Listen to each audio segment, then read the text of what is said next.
अस्सलामु अलैकुम वरहमतुल्लाह। आज मैं एक अहम मौजू पर बात करने जा रहा हूँ।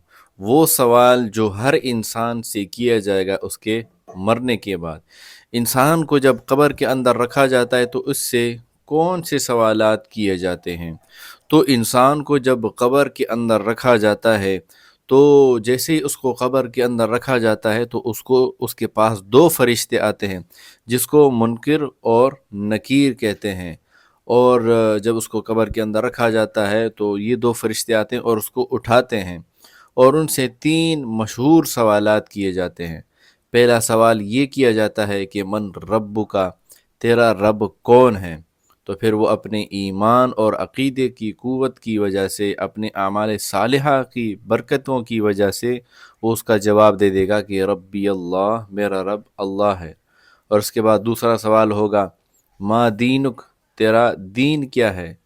तो वो जवाब देगा कि मेरा दीन इस्लाम है। और तीसरा सवाल ये किया जाएगा कि माज़ा तक़ूल फ़ी हाज़र रजुल, कि इस आदमी के बारे में यानी रसूलुल्लाह सल्लल्लाहु अलैहि वसल्लम के बारे में आप क्या कहते हो। तो वो जवाब देगा कि ये अल्लाह के रसूल हैं, अल्लाह के नबी हैं।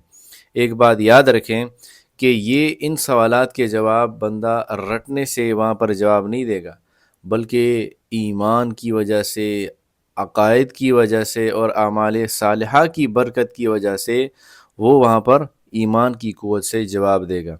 दुनिया में जितना भी आप रट्टा लगा लें, अगर ईमान ना हो और आमाल सालिहा ना हो, अल्लाह के अहकाम अगर बंदा ना माने, तो फिर वहाँ पर सवाल का जवाब देने में बड़ी मुश्किल पेश आएगी। तो मेरे भाई और दोस्तों, हमें कब्र की तैयारी कर लेनी चाहिए।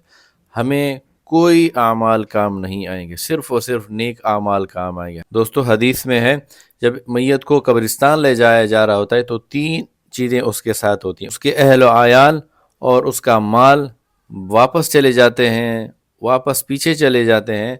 सिर्फ आमाल उसके पास बाकी रह जाते हैं जो कि उसको कब्र के अंदर काम आएंगे।